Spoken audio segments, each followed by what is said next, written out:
Na aula de hoje, então, nós vamos falar um pouco sobre os minerais. Bom, então, o que são os minerais?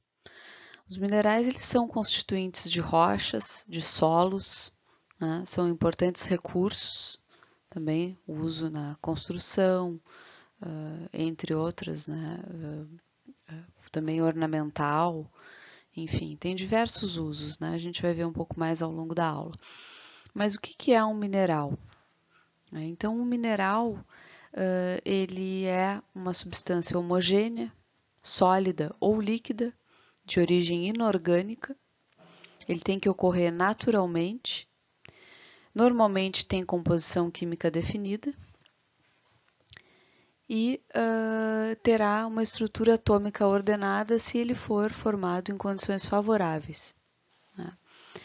Entretanto, há alguma controvérsia em relação à definição, né, do que é um mineral, onde a principal controvérsia está relacionada com o fato de ser obrigatório ele ter essa estrutura ordenada, né, essa estrutura interna ordenada na forma de cristais ou não. Né? Então, duas substâncias aí que são consideradas minerais, além dos minerais mais comuns que a gente conhece, são o gelo e o mercúrio. Né? O gelo nada mais é do que a água em estado sólido e o mercúrio, ele na verdade é líquido em temperatura ambiente. Substâncias amorfas que não têm um ordenamento cristalino interno, com exceção do mercúrio, que são originadas aí por atividades ou processos biológicos, como por exemplo o carvão, o vidro vulcânico, o âmbar, a pérola e também o petróleo, são considerados mineraloides e não minerais. A mineralogia é, então, como o próprio nome já diz, né, logia, estudo, né, minera, minerais, é o estudo dos minerais, em todos os seus aspectos, tanto químicos como físicos, em relação à sua origem, à sua formação, à ocorrência e ao seu uso. Então, na aula de hoje, nós vamos ver um pouco mais a respeito de todas as características dos minerais e como a gente pode identificá-los. Os minerais, eles são constituintes dos diferentes tipos de rocha, sejam elas mono ou poliminerálicas, rochas sedimentares, metamórficas, magmáticas ou ígneas, hidrotermais. Né? Então, alguns dos principais minerais formadores de uma rocha ígnea chamada granito, a gente pode observar aqui nessa figura. Nós temos aí o mineral biotita, que é esse mineral escuro, preto.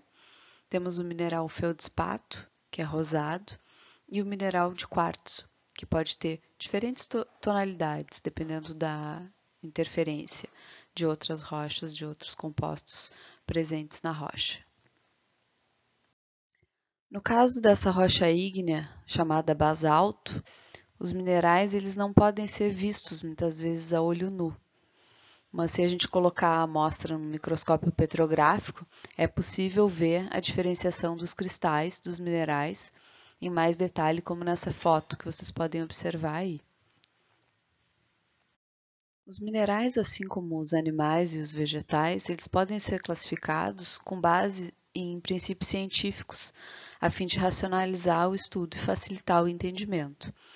Então, uma classificação de 1935 de Strands subdividiu os minerais em 12 grupos, de acordo com a estrutura interna, que é a disposição dos seus átomos, no caso cátions e ânions, e a sua composição química. Nós vamos ver os 5 principais grupos dessa classificação a seguir. Então, dentre esses principais grupos, né, esses 5 grupos, a gente pode citar os silicatos, que são os principais constituintes das rochas, os carbonatos, os óxidos, os sulfetos e os sulfatos. Os silicatos eles constituem cerca de 92% de todas as rochas da superfície terrestre, né, enquanto os outros grupos estão em menores proporções. Então, os silicatos, que é o principal grupo, né, que a gente vai ver que constitui esses 92% das rochas da superfície terrestre, ele é composto basicamente por um tetraedro de sílica que se liga com moléculas de oxigênio, né? Então, 4 moléculas de oxigênio. A diversidade dos silicatos, como vocês podem ver aí na figura, existem vários tipos, né, de silicatos, os ciclosilicatos, nesosilicatos, filosilicatos, né? Essa diversidade ela se dá em função do compartilhamento do O2 com os vizinhos. Então, dependendo da estrutura química do mineral, ele vai ter uma classificação, né? Então, aqui a gente tem o tetraedro de sílica, a estrutura mais simples, né, representada aqui na esquerda, e aqui na direita nós temos os diversos tipos de silicatos. Dentre eles, vocês podem observar os filosilicatos, né, que são minerais que se apresentam bastante folhados, a gente vai ver que eles têm eles se apresentam como na forma de folhas, né? A clivagem deles é na forma de planos, né? Nesse caso aqui a mica muscovita é um exemplo, né? Também temos aí o quartzo, o piroxênio, o anfibólio, que são minerais bastante comuns em rochas ígneas, principalmente, dentre outros. Mas então como é que a gente faz para identificar os diferentes minerais, né? Porque especificamente a gente não tem como olhar a estrutura, né, química deles. Então, a olho nu, existem algumas propriedades que a gente pode usar para fazer essa diferenciação entre minerais, né? Então, são propriedades químicas, físicas e óticas que a gente utiliza.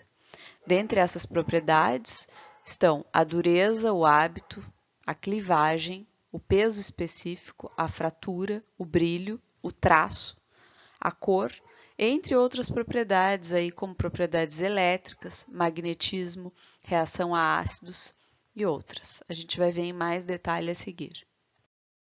Essas propriedades elas também podem ser subdivididas aí em grupos, né, de acordo com características delas. Então, por exemplo, o modo de quebra ou deformação, né, a gente pode incluir aí a propriedade da clivagem, a partição, a dureza, a tenacidade, fratura.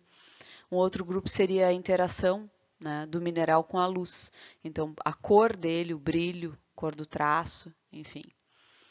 E o modo de cristalização, que está relacionado então com a sua estrutura química, né, vai nos dar então o hábito, né? Então a gente vai ver que essa característica ela está muito relacionada com a estrutura interna do cristal.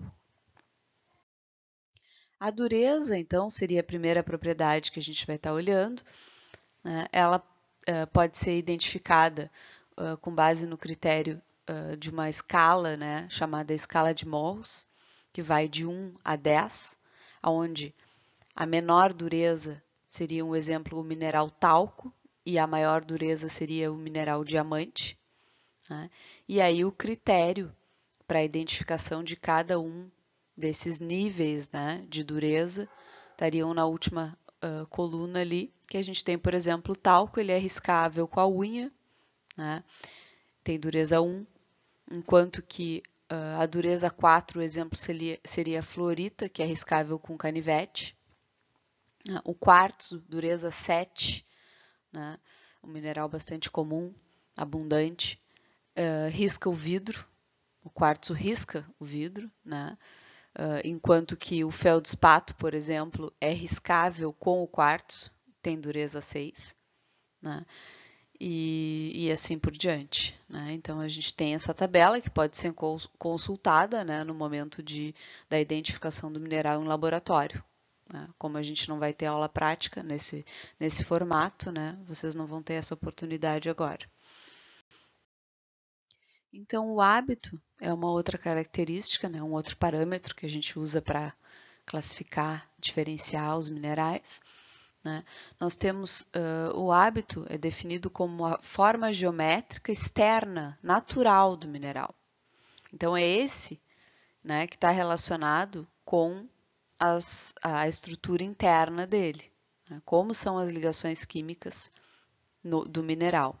Então, por exemplo, né, aqui a gente tem um microcristal de calcita, né, que tem o hábito romboédrico. Então, quando esse cristal, né, se forma, né, quando ele é cristalizado, ele se forma nesse formato, né, nesse formato romboédrico, né, que nada mais é do que um quadrado torto. Né? Então, aqui nessa tabela ao lado, nós temos de novo ali a calcita, né, a terceira amostra ali de cima para baixo, né, hábito romboédrico. No caso do quartzo, por exemplo, turmalina, o berilo, o topázio e o epidoto, eles têm um hábito prismático, né, que já é um pouco mais alongado, comprido. Né. Temos também o zircão, né, o último ali na tabela, que é piramidal, né, então a ponta de uma pirâmide. Né. Também o rubi tem esse mesmo hábito, a safira. Enquanto a pirita, que é a primeira da lista ali na tabela, apresenta o hábito cúbico.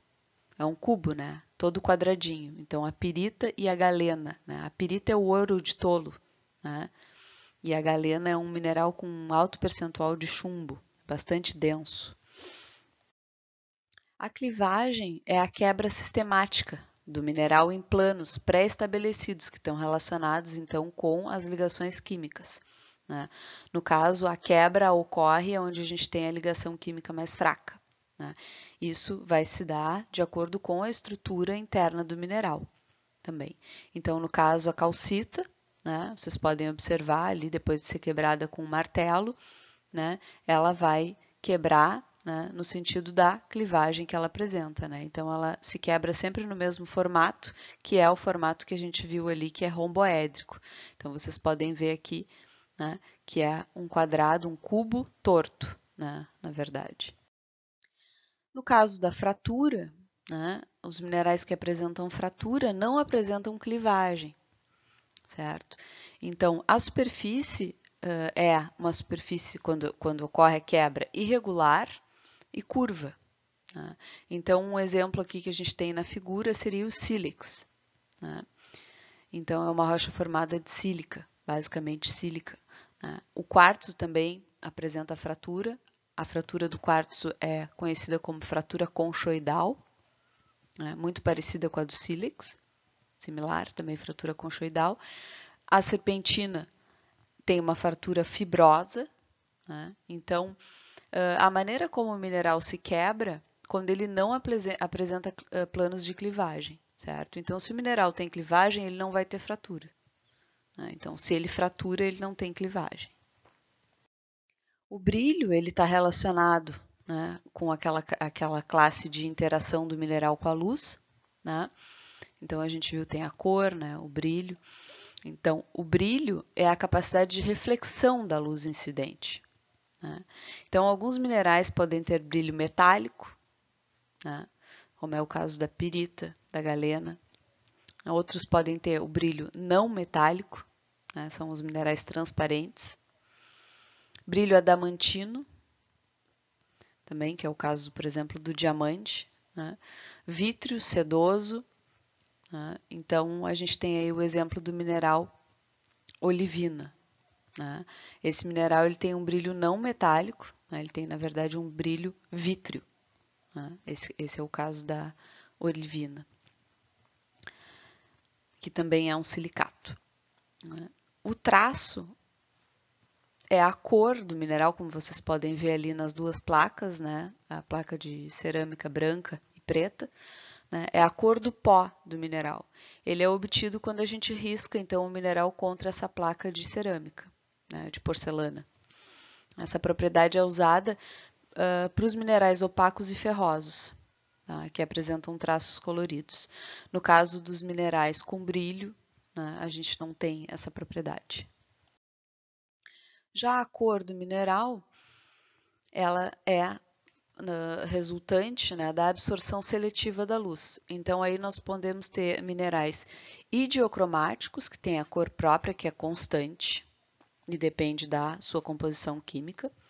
Então, por exemplo, a malaquita é verde, o enxofre é amarelo, a gente vai ver uma amostra depois. E podemos ter então minerais que são alocromáticos, quer dizer, tem cor variável, né, conforme a composição química ou a presença de algumas impurezas, como é o caso da turmalina, essa turmalina que está aí no exemplo, turmalina melancia, e o quartzo. Então, nós podemos ter quartzo de várias tonalidades, né, desde o quartzo rosa até o quartzo cristal, o quartzo esfumaçado, entre outros. Em relação às propriedades elétricas, alguns minerais podem ser bons condutores de energia, como é o caso do cobre, né, do ouro, da prata. O cobre é utilizado para fiação de rede elétrica, né? Então, por ele ser um bom condutor, ele tem pouca perda de energia, né? Então, uma outra propriedade é a piezoeletricidade que o quartzo tem. Essa propriedade nada mais é do que o mineral é capaz de transformar a pressão mecânica em uma carga elétrica, né? Então, aí a gente tem um exemplo de uma amostra, né, do mineral quartzo, que é um mais esbranquiçado ali, leitoso, e com inferência de ouro, né, ali no topo, esse mineral amarelado. O peso específico, ou a densidade, né, ela é o número que indica quantas vezes um certo volume do mineral é mais pesado do que o mesmo volume de água. Então, aí nós temos o exemplo da galena, né, que a gente tinha ali em cima, numa outra amostra, que é o minério de chumbo, né, que é um mineral bastante denso. Então, ele é 8,9 vezes, né, mais pesado do que o mesmo volume dele de água. Então, se a gente tiver o mesmo volume de uma amostra de galena e um volume de água igual, né, esse mineral, essa amostra, ela vai ser 8,9 vezes mais pesada do que a água. Enquanto que o quartzo tem a densidade ou peso específico igual a 2,65. Existem outras características que podem auxiliar também a identificação dos minerais, né? Uma delas que é bastante interessante é a reação a ácidos. Então, por exemplo, aí nós temos uma amostra de calcita, né, que foi derramado sobre ela, então, em laboratório, ácido clorídrico. E vocês podem ver aí a formação de bolhas, né, a reação que ela tem. Né? Então, na verdade, o ácido clorídrico ele reage com o carbonato de cálcio, né, da calcita, e ferve. Então, esse pode ser uma forma também de se identificar o mineral. Às vezes, na dúvida, né, quando já se viu diversas características, então se pode também ver a reação aos ácidos. Né? Outros minerais não reagem ao ácido, né? Só quando a gente tem o carbonato de cálcio. O cheiro também é bastante característico, como por exemplo no caso do enxofre, né? Não são todos os minerais que vão ter odor, né, ou cheiro. O sabor também é uma característica. E o magnetismo, né? Que aí nesse caso um exemplo seria a magnetita, que apresenta um magnetismo bem acentuado. Bom, então nós vimos que esse grupo dos silicatos, né, que compõe mais de 90% das rochas, né, ele pode ter variações, né? Então todos eles têm o tetraedro de sílica na sua composição. Entretanto, a forma como esses tetraedros são arranjados, né, o arranjo na estrutura química do mineral, vai determinar a que grupo eles vão pertencer. Então, nós vamos ver detalhadamente cada um desses grupos a seguir. A família das olivinas, né, que é um nesosilicato, ela apresenta então um hábito prismático, brilho vítreo, não tem clivagem, elas têm fraturas transversais, e a cor delas é um verde oliva. Vocês têm aí a amostra, né, do mineral olivina puro, né, e logo abaixo uma rocha com olivina. Né? Então essa família das olivinas, ela varia de um extremo rico em magnésio até um outro extremo rico em ferro. Né? Então elas podem ter, né, a sílica combinada com magnésio ou combinada com, né, ferro ou com os dois. Então, nós temos aí uma variedade, né, dentro desse grupo das olivinas. Também um outro silicato é o piroxênio. Tá? Então, um silicato de cadeia simples, né? Um inosilicato, ele apresenta, então, duas clivagens grosseiras a 90 graus, tem hábito prismático e cores escuras. Então, ele varia aí de cinza a preto. Então, vocês podem ver aí nessa amostra o piroxênio, né? Nessa amostra de rocha, que é o mineral mais escuro, né? Ali. O anfibólio também é um outro silicato, né? Comum em rochas ígneas. Né? Ele é um inosilicato de cadeia dupla, né? Piroxênio é de cadeia simples. Ele também apresenta cores escuras, hábito prismático alongado, né? E duas clivagens finas losangulares a 120 graus. Então, o ângulo dessas clivagens nos permite, então, fazer essa diferenciação, né, desses dois grupos. Aí vocês têm uma amostra de rocha com piroxênio e anfibólio. Ambos são minerais escuros, né? Então, às vezes é difícil a gente identificar a olho nu, né, numa amostra de rocha, mas existem algumas outras características, como a clivagem, que podem nos auxiliar, então, para fazer essa identificação. As micas que eu tinha mencionado antes para vocês, né, são filosilicatos. Então, as micas elas têm um hábito achatado, né, elas se apresentam em escamas ou lâminas, né, tem uma clivagem excelente, tem baixa densidade, né, e são bastante moles, então a dureza das micas é relativamente baixa, são bastante flexíveis. Aí nessa amostra de granito nós podemos identificar, então, o quartzo, que é o mineral mais claro, o feldspato, ali um pouco mais escuro, e a mica, né, que seria nesse caso aí a mica muscovita, também escura. No grupo da sílica, né, estão aí então variedades de quartzo, né, nós temos diversos quartzo leitoso, o cristal, o rosa esfumaçado que a gente já tinha visto, também o citrino, a ametista, o olho de gato, né? Então existe uma grande variedade aí, né, dentro desse grupo da sílica. Né? São minerais compostos de grande quantidade, então, né, de sílica. Todos eles, né, dentro desse grupo dos silicatos, esse grupo maior, são compostos de tetraedros de sílica. Aí a gente tem uma amostra de granito, então, com diversos minerais, né, que a gente pode observar a olho nu. Então, aí anfibólio, piroxênio, quartzo, né, provavelmente aí alguma coisa de ortoclásio, feldspato também, né, o mais rosado. A família dos feldspatos é uma das famílias mais importantes. Né, eles são aluminosilicatos de potássio, sódio e cálcio.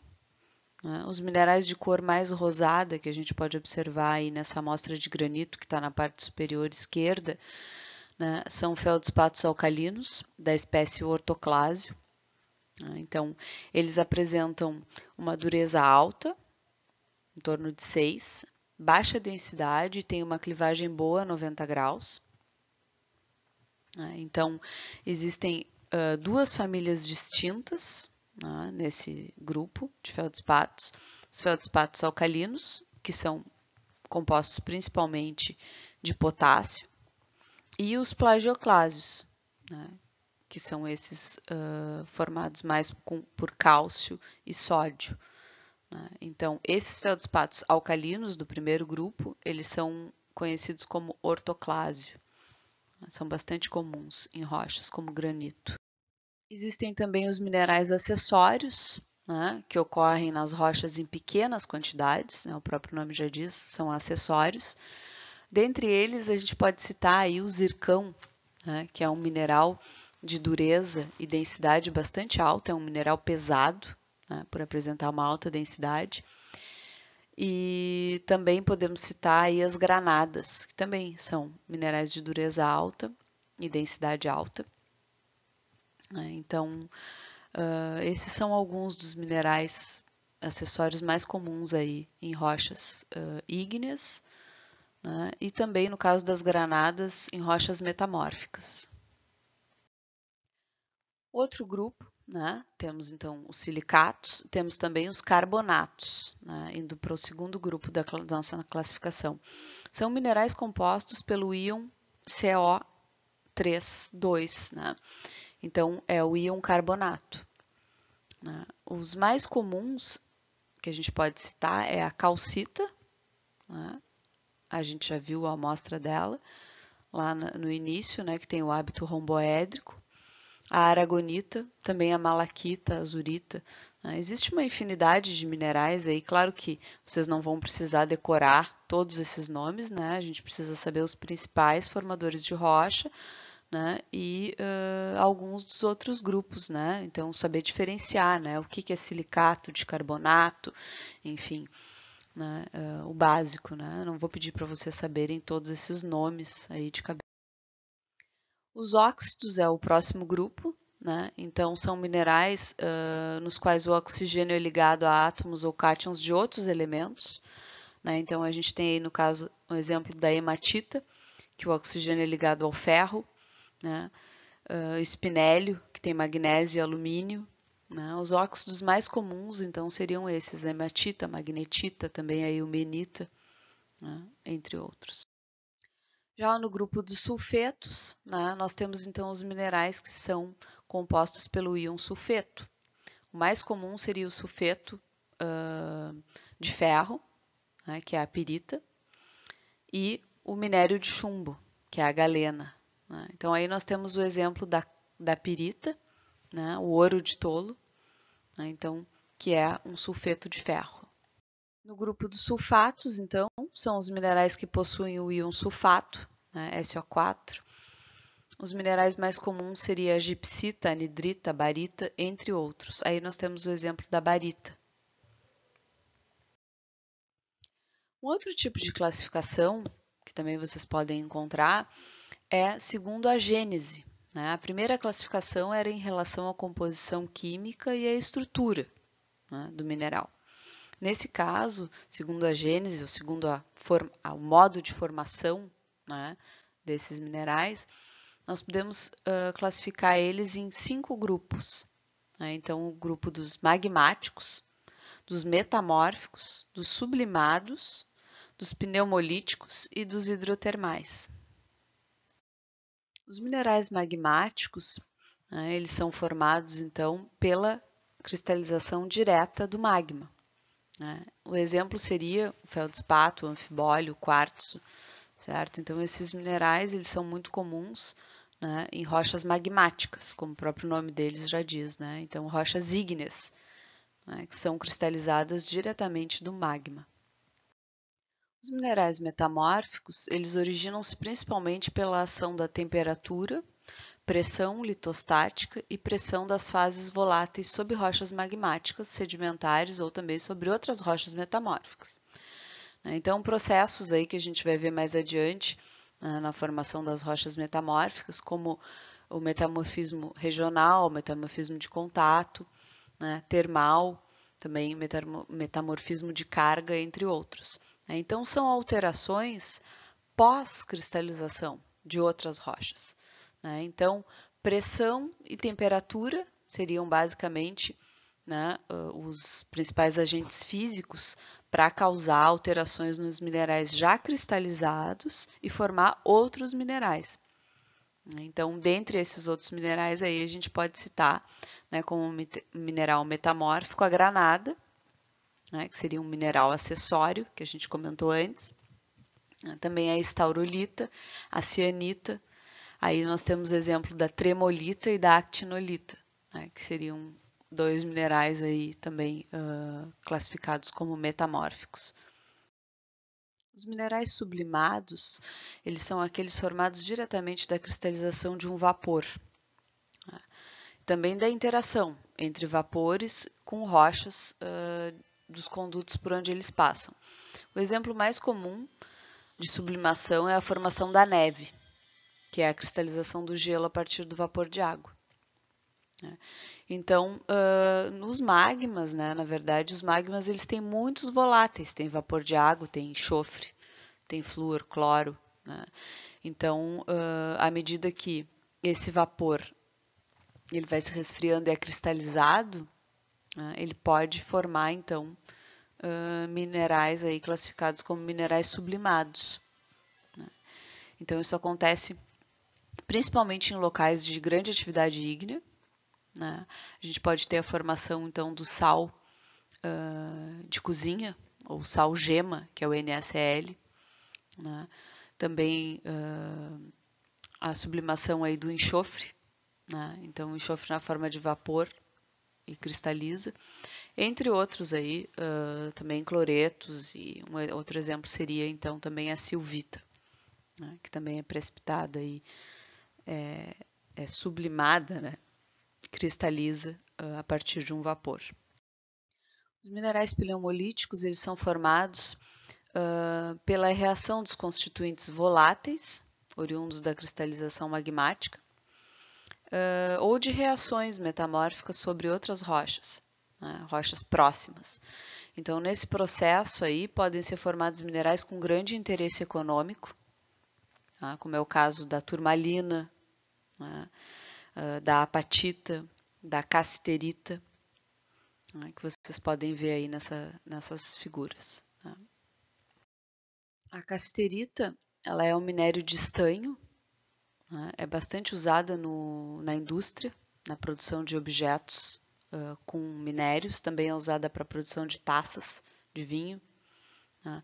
O topázio é muito usado na joalheria, né, então é uma pedra semi-preciosa, então tem bastante interesse econômico, né, associado a esses minerais.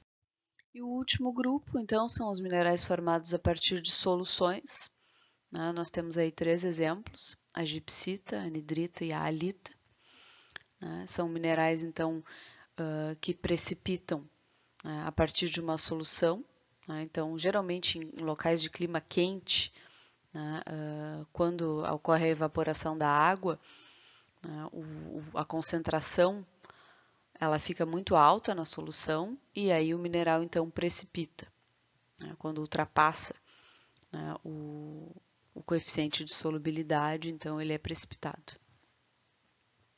Então, para essa parte, né, dos minerais, nós vamos ter também, além do material teórico do e-book que vem sendo disponibilizado, teremos o material teórico na forma de apostila, de autoria minha e da professora Paula Dias.